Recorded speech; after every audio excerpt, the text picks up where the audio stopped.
एक गांव में एक किसान रहता था। उसकी नई नई शादी हुई थी। वह किसान बहुत खुश था। उसको शादी में बहुत सारा दहेज दिया गया था और उसी दहेज में एक उसे चमचमाती हुई घड़ी भी मिली। तो वह किसान उस घड़ी को पहनकर बहुत खुश रहता।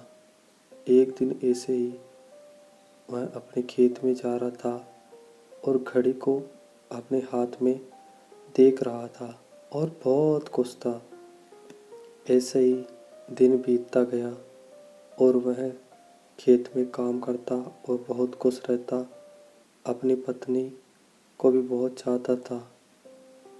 एक दिन उसकी पत्नी अपने पीहर चली गई और वह किसान घर के अंदर अकेला था।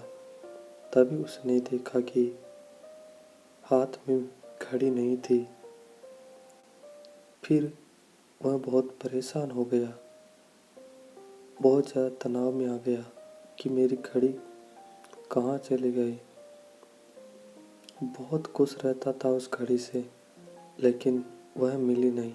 फिर खेत में गया, वहाँ ढूंढा, वहाँ भी नहीं मिली। घर में ढूंढा, घर में भी नहीं मिली। बहुत ज़्यादा परेशान हो गया और तनाव में आ गया।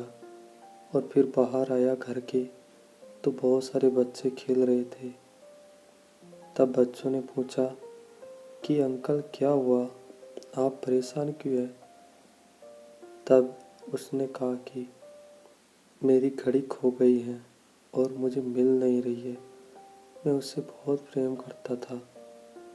तब बच्चों ने अंकल से कहा कि हम ढूंढते हैं, आप हमें क्या दोगे? तब किसान ने कहा कि मैं तुम्हें 100 का नोट दूंगा। तब बच्चों ने कहा हाँ, हम ढूंढ देंगे। तब बच्चे अंदर गए, घर के अंदर ढूंढने लगे। सब सारे बच्चे ढूंढने लगे लेकिन नहीं मिले। तब एक बच्चा था, वह घर के अंदर ही था और सारे बच्चे बाहर आ गए और कहा कि हमें घड़ी नहीं मिली। तब एक बच्चे ने ढूंढकर घड़ी किसान को दे दी और कहा लो अंकल आपकी घड़ी। तब किसान ने उससे पूछा कि ये घड़ी तुम्हें कैसे मिली? मुझे तो मिली नहीं, मैं सारा घर को खंगाल दिया। तब बच्चे ने कहा कि ये घड़ी आपके पलंग के नीचे परस पे थी और मैं कमरे के अंदर जाकर एकदम शांति से बैठ गया और घड़ी की टिक टिक की आवाज़ सुन रहा था। तभी मैंने आवाज़ सुनी और घड़ी मिल गई। अब मुझे मेरे 100 रुपये दो।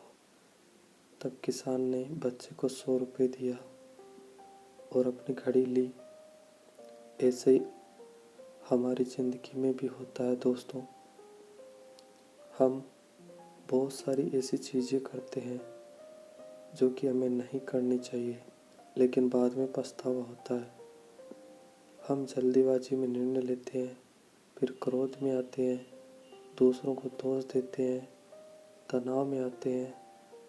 ऐसा नहीं करना चाहिए दोस्तों। कभी भी आपको अपनी ज़िंदगी में कुछ भी समझ में नहीं आए तो एकदम शांत बैठ जाना, तब आपको अंदर से सॉल्यूशन ज़रूर मिलेगा।